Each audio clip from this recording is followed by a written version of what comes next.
I'm wearing a mask. Is this a delusional act? Am I delusional? There are quite a few people who deny the existence of a virus, or even that there is a pandemic going on. And the vast majority of humanity would disagree with them. And so they would consider people who take off their masks to be delusional. Where do we draw the line? How can we tell the difference between delusion and belief, delusion and hope, delusion and optimism? How do we know what is normal and what is abnormal? Is it a spectrum? Are these discrete states easily distinguishable?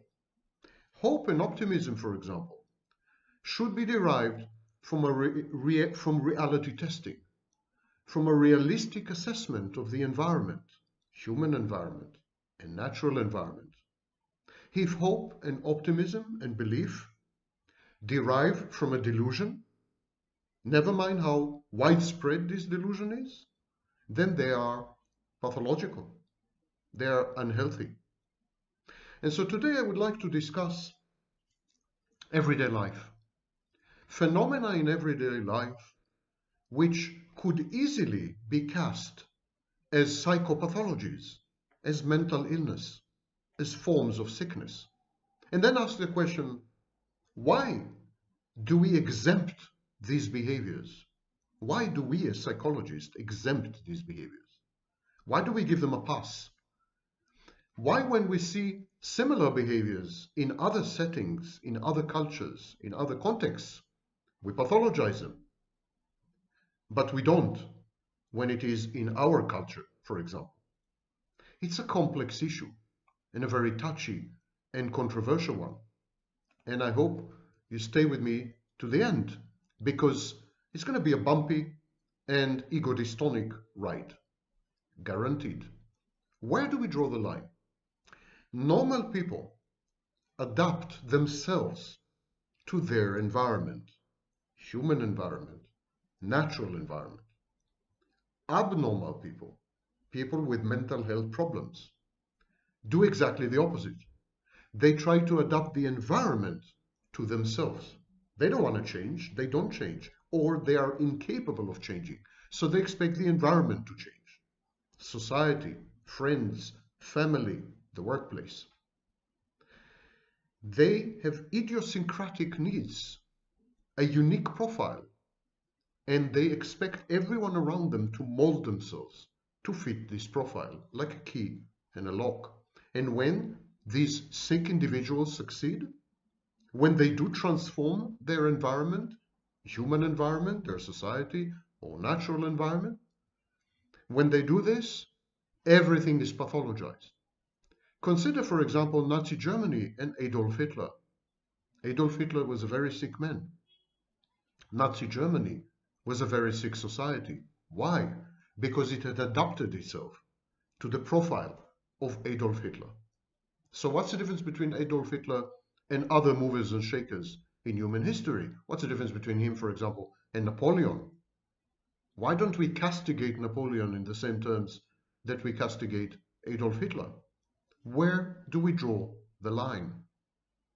Before we start, starting with Sigmund Freud and his disciples, there was a new trend of sociobiology. We started to medicalize, we started to pathologize what was hitherto known as sin, wrongdoing, misbehavior. You see, psychology succeeded religion. Before there was psychology, there was religion. And religion provided inner peace. Religion provided and gave healing. Religion fostered and engendered peace of mind. Religion was a form of impromptu psychology or psychiatry or therapy. Religious was a form of psychotherapy. And so here came Sigmund Freud, and he absconded with religion's artifacts. He invaded the turf, the territory of religion, and he medicalized sin, wrongdoing, and misbehavior. And as the vocabulary of public discourse shifted from religious terms to scientific terms, offensive behaviors that constituted transgressions against the divine or against the social order, these transgressions have been relabeled. So, for example, self-centeredness, disempathic egocentricity, they are known today as pathological narcissism. Criminals used to be criminals, but now they are no longer only criminals, they are also psychopaths. Their behavior, though still described as antisocial, is now attributed to their deprived childhood. It is the deterministic outcome of some genetic predisposition or brain biochemistry gone awry. And all this medicalization and pathologizing, it casts in doubt the very existence of free will and free choice between good and evil. Narcissists can say, well, I'm a narcissist, you know, what can I do? Psychopaths can say, forgive me, I'm a psychopath, that's who I am. It's my nature. I'm like a virus. I don't mean ill, but I kill. It's very bad for morality. The contemporary science of psychopathology or clinical psychology now amounts to a godless variant of Calvinism, a kind of predestination by nature or predestination by nurture. So what I want to do in today's lecture is to examine 5 everyday phenomena and how psychology took over and pathologized these phenomena, and how it refused to pathologize, declined to pathologize other phenomena which definitely are pathological and should have been pathologized. And start, of course, how else? With religion. Here's a question. What constitutes an established or institutional religion? And what's the difference between a religion and a cult, or a cult and a sect? Is it the quantity or the number of followers? Because if it is, we are in trouble. The Moonies, the Unification Church, they had 4 million followers at the peak. That's a big number of like-minded people, all of them adhering to the same tenets. And yet, no one would say that the Unification Church was a religion, or even a religious establishment. They were regarded widely as a sect. So what's the difference? Is it historical precedent, like tenure in a university? The longer you are around, the more a religion you become. I mean, the longer the period, the more you are considered a religion. Is this it? Religious people display manifest signs of addiction. The religion caters to numerous elements in the addictive personality. I could safely say that religious people are junkies. They're not junkies of substances, but they're junkies of narratives, of signs, of symbols, of miracles, and ultimately of delusions. And we are trying desperately to avoid this discussion in psychology. Why? Because religious people are very powerful, because they're very numerous. And because they're very numerous, they have political might. And they can leverage this political might and the money that stands behind it to destroy, exterminate psychology. Bear in mind that most universities in the world rely on state finance. And in most countries in the world, religion has a pronounced political role. So it's like taking on the Republican Party. You wouldn't want to do that. Psychologists, therefore, are politically correct, as we will see. Every diagnosis in the Diagnostic and Statistical Manual hastens to say, no, this is not about religion. Let me read to you the text. An individual, I'm reading from the Diagnostic and Statistical Manual, edition 5. An individual's cultural and religious background must be taken into account in evaluating the possible presence of a delusional disorder. Really? Why? The content of delusions also varies across cultural contexts. You don't say. That's a politically correct statement. It's a message that the community of psychologists is sending to religion to institutional religions. Don't worry, we're not going to attack you. We're not going to pathologize you. We're not going to encroach on your turf and invade your territory. To each his own. We are not going to declare that religion is a delusional disorder. That's not okay. That's intellectual dishonesty. Because if you look at the definition of delusional disorder and the diagnostic features of delusional disorder as they are embedded in the Diagnostic and Statistical Manual, the first thing that comes to mind is religion. Not the second, the first.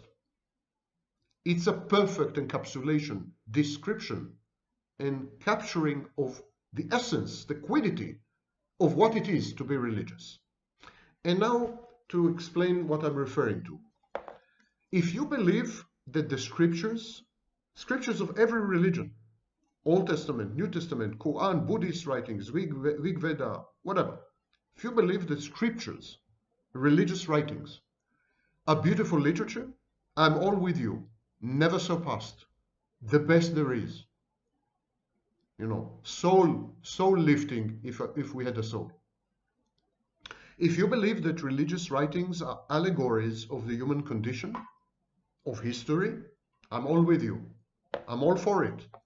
Religious writings are wise, sagacious. They are distillations of millennia of human experience.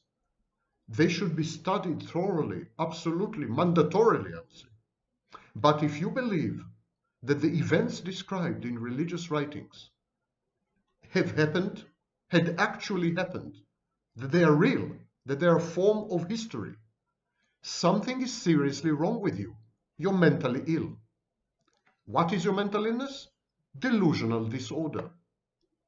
And the psychiatric establishment and the psychologists all over the world, they're terrified of religious people.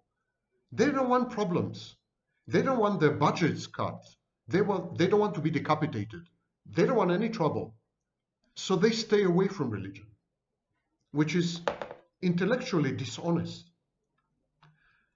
A while back, it was suggested that religion, mysticism, and more generally spirituality are actually genetically determined. It was known as the God gene hypothesis. And it proposes that spirituality is influenced by heredity. And there's a specific gene. It's called the vesicular monoamine transporter, VMAT2. And this gene predisposes humans towards spiritual or mystical experiences. The first to propose this idea was a geneticist, actually. His name was Dean Hamer. In 2004, he published a book called The God Gene, How Faith is Hardwired into Our Genes. And the hypothesis is based on a combination of behavioral, genetic, neurobiological, and psychological studies. And the arguments of this hypothesis are the following. Number one, spirituality can be quantified, can be measured by psychometric tests. Number two, the underlying tendency to spirituality is partially heritable, it's genetic. Number three, part of this heritability can be attributed to a specific gene, VM82.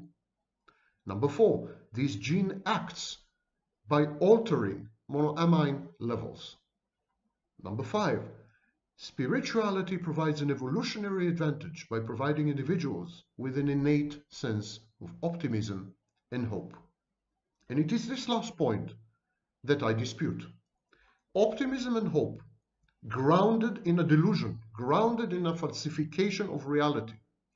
Optimism and hope, grounded in impairment of reality testing, grounded in fake, false data and information, misinformation.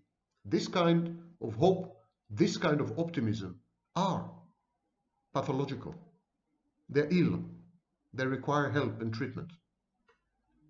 And no amount of political correctness in the DSM or out of the DSM could change this. Delusions are defined in the DSM as fixed beliefs that are not amenable to change in light of conflicting evidence. So if you believe that something had happened, and there's a preponderance, overwhelming preponderance of evidence that nothing like this can happen in principle, and you still believe it, you need help. You need therapy, you need treatment, or in many cases, medication. Delusional disorder, diagnostic criteria, Diagnostic and Statistical Manual, edition 5, 2013. Criterion A, the presence of one or more delusions with a duration of 1 month or longer. Criterion B, no schizophrenia present. Criteria C, apart from the impact of the delusions or its ramifications, functioning in daily life is not markedly impaired. Behavior is not obviously bizarre or odd. The delusional person appears to be totally normal. It is only when we talk to the delusional person and he says something that we know to be not true, we know to be false, we know is impossible, and then he insists on it. It is only then that it becomes clear that the person suffers from delusional disorder. Hallucinations, if present, are not prominent and are related to the delusional theme. So hallucinations like, miracle working and all this, they are related to the delusional theme. Criterion E, the disturbance is not attributable to the physiological effects of a substance or another medical condition, and is not better explained by another mental disorder such as this or that. Delusions have bizarre content.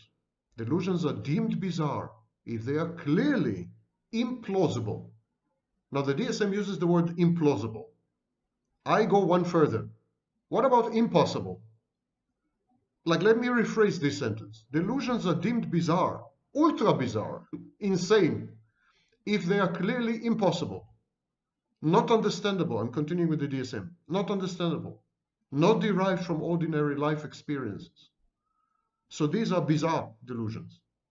And delusions are continuous, says the DSM. Symptoms fulfilling the diagnostic symptom criteria of the disorder are remaining for the majority of the illness course, with sub-threshold symptom periods being very brief relative to the overall course. So religious skepticism would be a break in this delusional disorder, but it would be brief. And if it's not brief, it's healing, actually. Now, what about the people who have religious experiences, mystical experiences, including the founders of all the major religions all over the world? What about these people? They not only suffer from delusional disorder, but they are in all likelihood psychotic. They have had psychotic disorder. And their psychotic disorder was coupled probably with dissociative identity disorder. So the people who spawned, who gave rise to religions all over the world, especially religions which are delusional, religions which rely on events or history which is utterly impossible.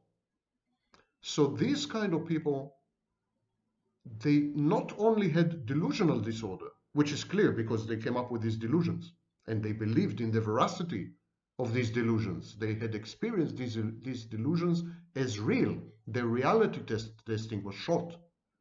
But they had two other probably co-occurring mental illnesses.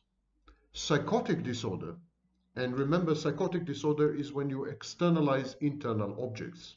When you hear voices talking to you, or you see visions, which are actually internal objects, elements of your own mind. You just don't know the difference. You can't tell the difference. So elements of your mind look to you to be real and outside you. That's psychotic disorder. We call this process hyperreflexivity.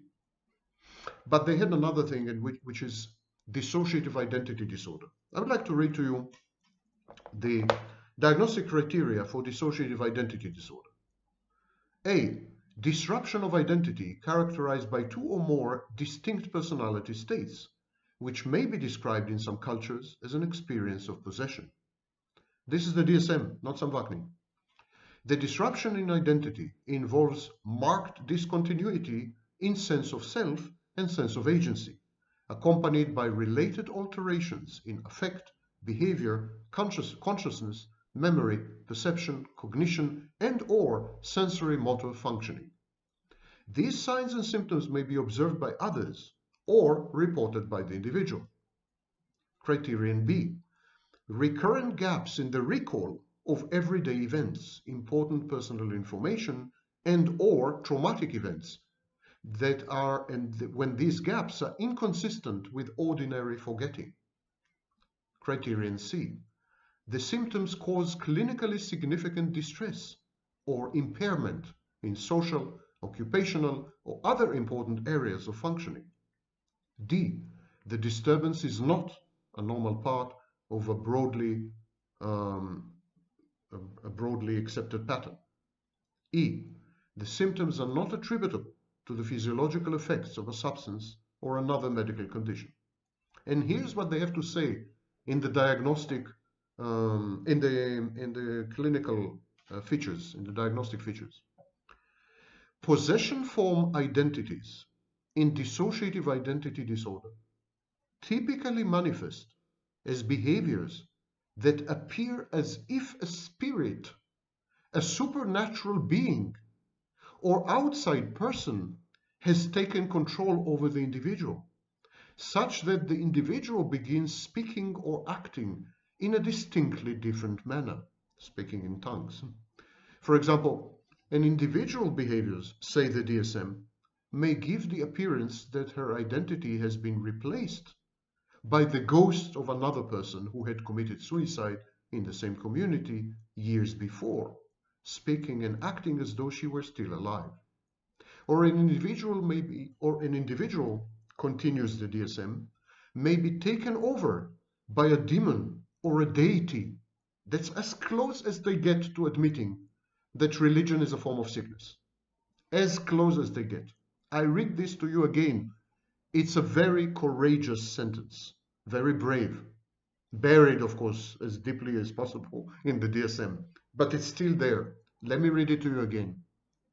An individual, says the DSM, an individual may be taken over by a demon or a deity, taken over in quotes unquote, by a demon or a deity, resulting in profound impairment and demanding that the individual or a relative be punished for a past act, followed by more subtle periods of identity alteration, etc., etc. So they admit, they come very close to admitting that what religious people consider as demons, or angels, or God, or deity, God, or his relatives, all this is a case of dissociative identity disorder. Do you know what's the previous name of dissociative identity disorder? Multiple personality disorder. The majority of possession states around the world, they immediately retreat. The DSM immediately realize what they've done, and they become immediately politically correct. The majority of possession states around the world are normal, usually part of a spiritual practice, and do not meet criteria for dissociative identity disorder. Sheer unmitigated nonsense, result of fear, terror of religious people. They are afraid to confront them. The identities that arise during possession form dissociative identity disorder present recurrently, are unwanted, involuntary, cause clinically significant distress or impairment, and are not a normal part of broadly accepted cultural or religious practice. So, if you are possessed by a demon or talk to a deity on intimate terms, and it is a part of the mental illness known as your religion, you're okay. Everything is fine. But if you do this and you're an atheist, you'll be placed in a mental asylum. Simple. Something's wrong with it. Even religious people should admit there's something wrong with this. In 1907, Freud wrote the first of many books about religion. He ended up writing about 7, I think, maybe 8 books about religion. In 1907, he wrote the first book. It was titled Obsessive Actions and Religious Practices. And he suggested that religion and neurosis, mental illness, are similar products of the human mind. Neurosis, he said, has compulsive behavior. It's a form of individual religiosity. Remember what I keep saying? Narcissistic personality disorder is a private religion. Freud said it before me, much better. He said neurosis is individual religiosity. And what about religion? Freud said religion, with its repetitive rituals, is a universal, obsessional neurosis. Where are the brave psychologists that existed 100 years ago? Of course, Karl Marx, who was not a psychologist and not a religious person, to use a British understatement, he was a 19th century philosopher and the founder of Marxism, he viewed religion as the soul of soulless conditions, the opium of the people, a form of protest by the working classes against their poor economic conditions and their alienations. All modern religions and churches are organs of bourgeois reaction used for the exploitation and stupefaction of the working class. Let me translate it to you. He says that established institutional religion is there to take your money. It's a self-enriching, narcissistic con artistry form of organization. And I fully concur. So does Dawkins, by the way. Okay.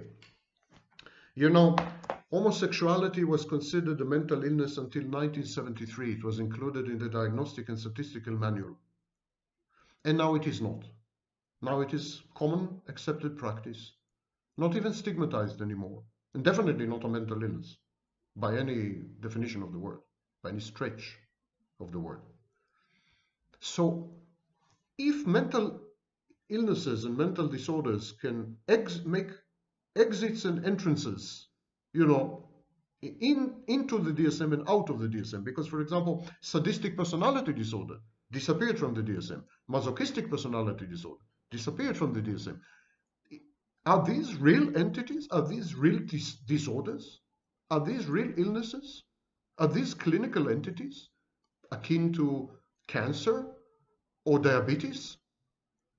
I mean, it's unthinkable of publishing a textbook about medicine without diabetes or cancer. But here is the DSM dispensing of dozens of diagnoses in and out like a Luna Park, like a theme park, you know? And it's very disorienting because it's not clear what are the ideological, intellectual criteria and foundation for inclusion or exclusion.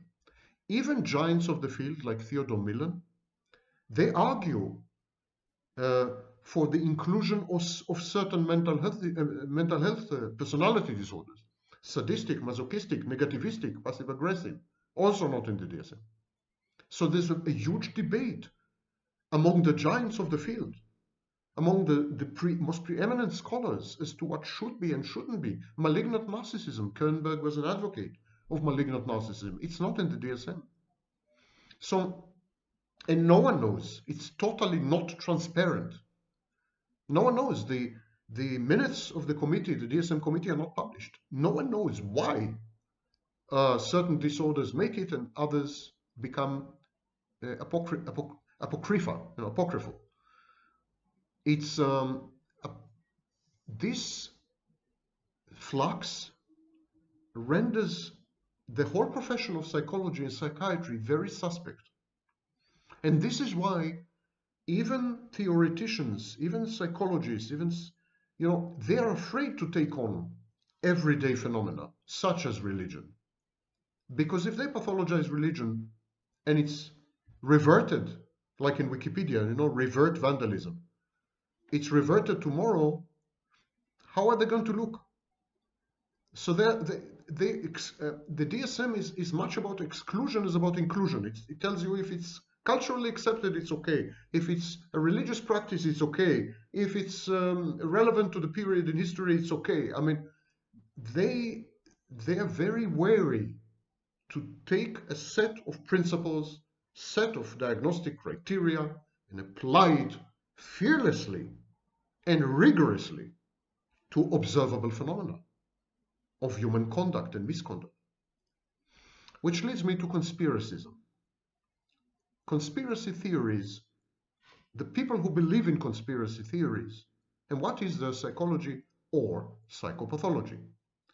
Conspiracism is the propensity to believe in unproven and unverified, often repeated conspiracy theories, urban legends, myths, and patent falsehoods, usually involving an evil intent of a cabal to abuse, manipulate, and exploit the unsuspecting masses. And I'm not talking only about the well-known conspiracy theories, because, for example, the whole empath movement online is a conspiracy theory, with a narcissist in the role of the evil, demonic presence, and the empath in the role of the angel, angelic, blameless. So this is a conspiracy theory. Most people are gullible. They believe literally anything and anyone. A well-documented and thoroughly researched phenomenon known as the base rate fallacy.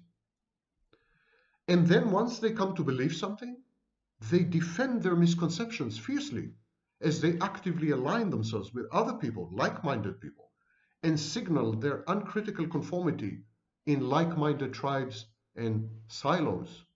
Confirmation bias goes hand in hand with virtue signaling. I believe what you believe. I'm as virtuous as you are. Frequent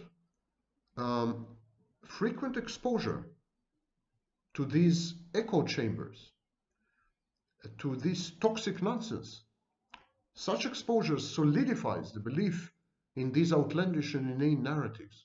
And this phenomenon is known as consistency. Social media leverage consistency as a grist to their perpetuum mobile rumor and gossip mills. Other cognitive distortions feed into conspiracism.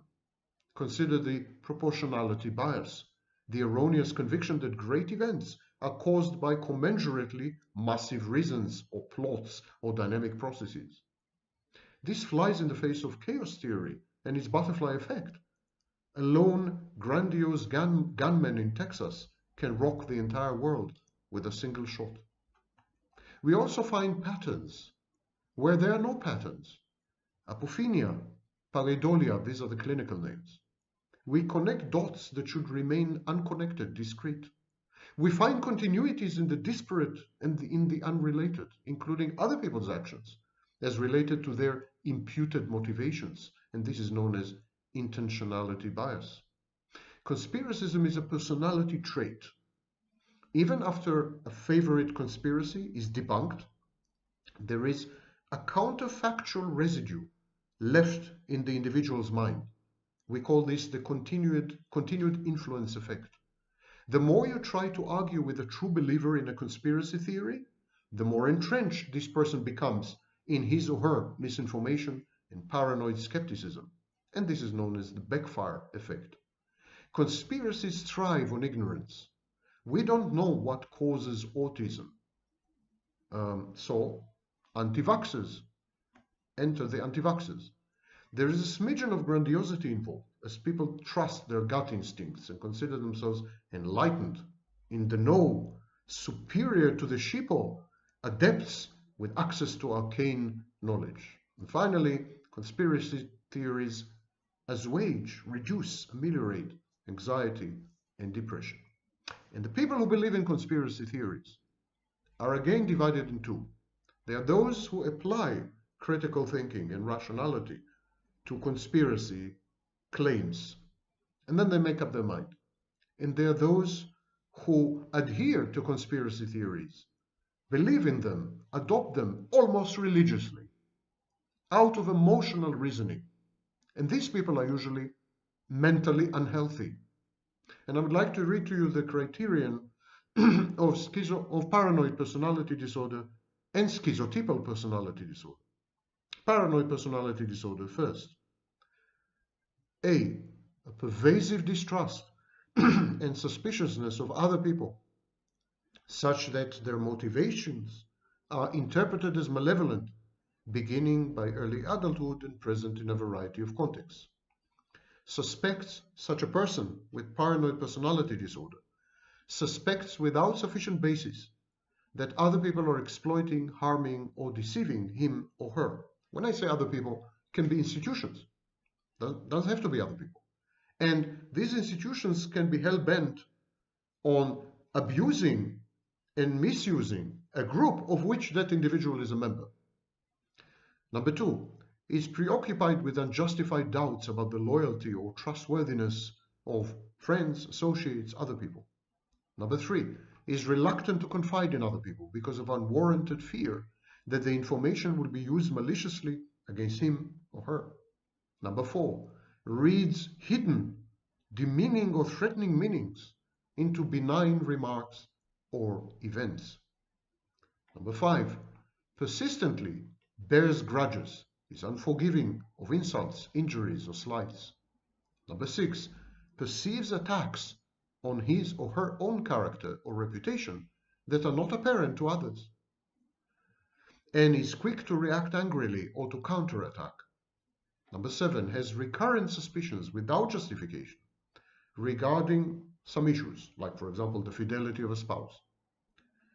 Does not, and all this does not occur exclusively during the course of schizophrenia, bipolar disorder, or depressive disorder with psychotic features, or another psychotic disorder, and is not attributable to the physiological effects of a substance or some other medical condition. So this is paranoid personality disorder. You would immediately recognize, of course, many conspiracy theorists as having this paranoid personality disorder. But there's a personality disorder which fits people who believe in conspiracy theories even much better. And it is the schizotypal personality disorder. Diagnostic and Statistical Manual, edition 5, has this to say about schizotypal personality disorder. A pervasive pattern of social and interpersonal deficits marked by acute discomfort with and reduced capacity for close relationships, as well as by cognitive or perceptual distortions and eccentricities of behavior, beginning by early adulthood, etc. Has the following: ideas of reference, excluding delusions of reference. In other words, the idea that he is targeted somehow, or that institutions or people do things, act in certain ways because they want something from him, that he is somehow involved. That's ideas of reference or referential ideation. Number two, odd beliefs, strange beliefs, or magical thinking that influence behavior and are inconsistent with subcultural norms.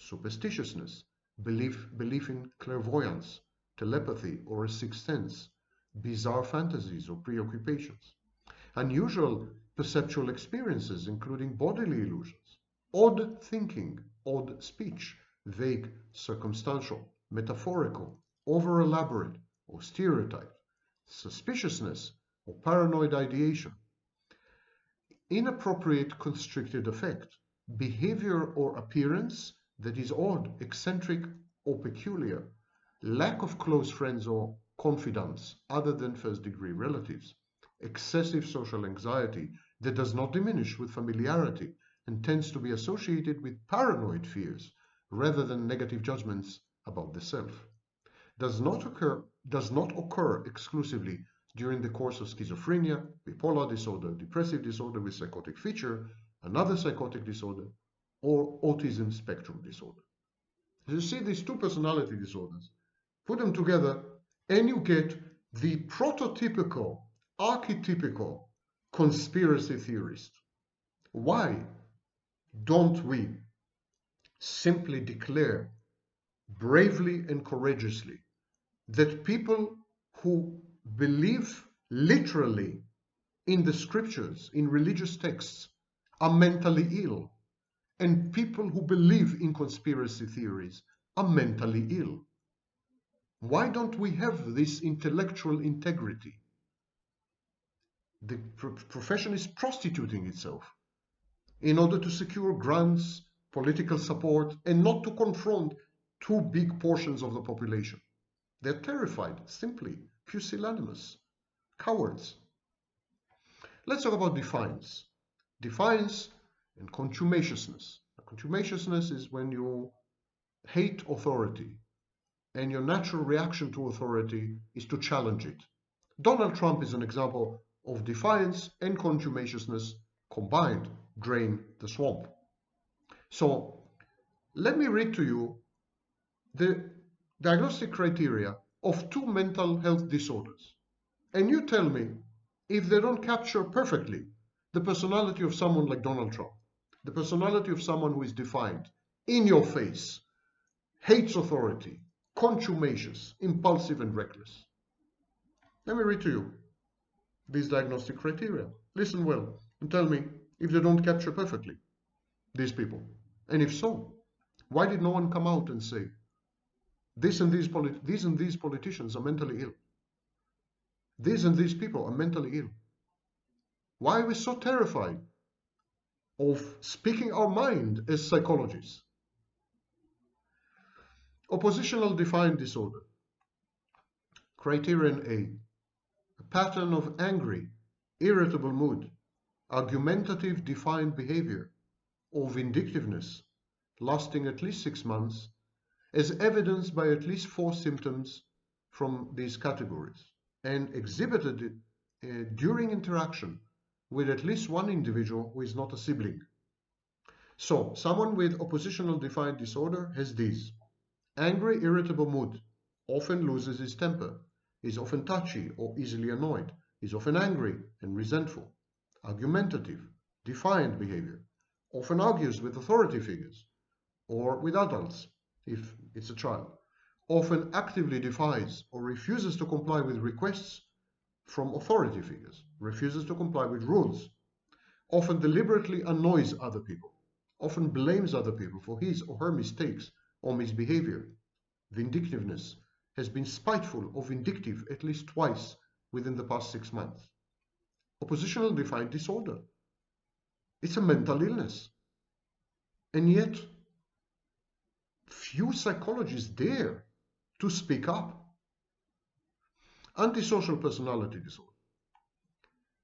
A pervasive pattern of disregard for and violation of the rights of others, occurring since age 15 years, as indicated by 3 or more of the following. 1. Failure to conform to social norms with respect to lawful behaviors, as indicated by repeatedly performing acts that are grounds for condemnation or arrest. Number 2. Deceitfulness, as indicated by repeated lying, use of aliases, or conning others for personal profit or pleasure. Number 3. Impulsivity, or failure to plan ahead. Number 4. Irritability and aggressiveness, as indicated by repeated physical fights or other fights and assaults. Number 5. Reckless disregard for safety of self and others. Number 6. Consistent irresponsibility, as indicated by repeated failures to sustain consistent work behavior or honor financial obligations. Number 7. Lack of remorse, as indicated by being indifferent to or rationalizing having hurt, mistreated, or stolen from another. And so this captures perfectly certain individuals. And yet we're very loath to speak out against them, to diagnose them in public, if they're powerful people, if they're famous people, if they're celebrities, if they can do the profession of psychology harm. We are terrified of interest groups. We're terrified of organized religion, of institutions, of establishments, of organizations. And so we keep twiddling our thumbs and producing politically correct workarounds, just not to say it out loud. And on the other hand, we pathologize behaviors which should have never been pathologized. Consider, for example, seductiveness. Seductiveness, flirtatiousness, and promiscuity are features of histrionic personality disorder, somatic narcissism, and borderline personality disorder. Let me read to you the criteria of borderline personality disorder. a pervasive pattern of instability of interpersonal relationships, self-image, and affects, marked impulsivity, beginning by early adulthood and present in a series of contexts, frantic efforts to avoid real or imagined abandonment, do not include suicidal or self-mutilating behavior, which are covered in criterion 5.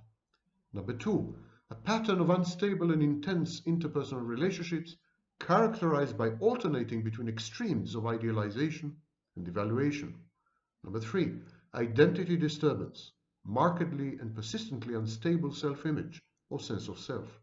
Number 4, impulsivity in at least 2 areas that are potentially self-damaging. Example, spending, sex, substance abuse, reckless driving, binge eating. Number 5, recurrent suicidal behavior, gestures or threats, or self-mutilating behavior. Number 6, affective instability due to a marked reactivity of mood, intense episodic dysphoria, irritability, or anxiety, usually lasting a few hours and only rarely more than a few days. Number 7, chronic feelings of emptiness. Number 8, inappropriate intense anger or difficulty controlling anger, frequent displays of temper, constant anger, recurrent physical fights. And number 9, transient, stress-related paranoid ideation or severe dissociative symptoms. Now this is a pathology. This is clearly a pathological state which requires help. Compare this to histrionic personality disorder, which I'm about to read to you. Why do we pathologize histrionic behaviors? Common daily occurrences by billions of people. So we dare to pathologize women mostly. We dare to pathologize women with borderline personality disorder, with histrionic personality disorder. There's a gender bias. We dare to pathologize women because they have been, until now, weak, disorganized. They didn't have a lobby. They didn't have a movement. They didn't have political power. They didn't have corporate power. So the DSM is rampant, flooded with pathologized female behaviors. Yet when it comes to organized religion, conspiracy theories, etc., no way. It's okay. It's not pathological. It's culturally appropriate. It's religiously appropriate. It's spiritual. It's any cop-out in the book. Histrionic personality disorder. Listen well. A pervasive pattern of excessive emotionality and attention-seeking, beginning by early adulthood, is uncomfortable in situations in which he or she is not the center of attention. Interaction with others is often characterized by inappropriate, sexually seductive or provocative behavior, whatever that means. Displays rapidly shifting and shallow expression of emotions. Consistently uses physical appearance to draw attention to herself. Has a style of speech that is excessively impressionistic and lacking in detail. Shows self-dramatization, theatricality, and exaggerated expression of emotion. Is suggestible, easily influenced by other people or circumstances. Considers relationships to be more intimate than they actually are. Now this is not a pathology. I don't know, it's a personality style. But it's not a pathology. There's nothing pathological here. Some things are exaggerated, some things are underemphasized. For example, one thing they forgot to mention is that actually histrionics are hyposexual. They don't like sex. So compare borderline to histrionic and see how we pathologize behaviors, traits, lifestyle choices, and personality styles that should never be pathologized. Let's take another example. Loners. You don't like people. You don't like company. You don't like sex. You don't like to have an intimate partner. You like being with yourself. You like your own company. You find it titillating and thrilling and perfect fun. You don't need anyone. You're a loner. Oops. Increeps schizoid personality disorder. Yes, they have pathologized preference to being alone because it's asocial. There are echoes here of social control, trying to tell you how you should behave, how you should feel, and who you should be, determining your identity via the levers of the professions of psychology and psychiatry. Psychology and psychiatry had placed themselves at the disposal of societies all over the world. In communist countries, psychiatrists would commit dissidents, would commit opposition figures to mental asylum, lock them up at the service of the communist regime. Something very similar is happening in the capitalist world. If you don't behave in socially conforming ways, you are pathologized, you are declared mentally ill, and then they can do anything to you, literally anything. So, schizoid personality disorder, a pervasive pattern of detachment from social relationships, and a restricted range of expression of emotions in interpersonal settings. Neither desires nor enjoys close relationships, including being part of a family. How shocking! Almost always chooses solitary activities, has little if any interest in having sexual experiences with another person, takes pleasure in few if any activities, lacks close friends or confidants other than first-degree relatives, appears indifferent to the praise or criticism of others, good for him, shows emotional coldness, detachment, or flattened affectivity, does not occur exclusively during schizophrenia, etc., etc. This absolutely, there's nothing pathological in any of this. It's a personality style, perhaps even a regrettable personality style as far as the individual is concerned. He's missing out on many things, but it's not a pathology. So either we refuse, we decline to pathologize people, groups, and institutions because they're powerful, and we are afraid of them, or we pathologize pathetic groups like loners and minority groups like women because we can, and we are not afraid of them. They can do nothing to us. It's an opportunistic profession, and the DSM is an opportunistic tone. It doesn't reflect any knowledge in the scientific sense. It reflects social compromise. It reflects lack of intellectual integrity. It reflects fear. And it reflects the need to secure funding, the need for licensing. In other words, it reflects the interaction between state and an academic profession. There is no academic profession which relies more on the state than psychology and psychiatry. Funding is common in all academic disciplines, but psychology and psychiatry are especially vulnerable. And they did this to themselves by being inconsistent over the decades, by compromising, by faking, by pathologizing and demonizing vulnerable groups. They have acquired a horrible reputation. And I know that as a professor of psychology. We don't have a good reputation. It's not too late though. There's always the DSM-6.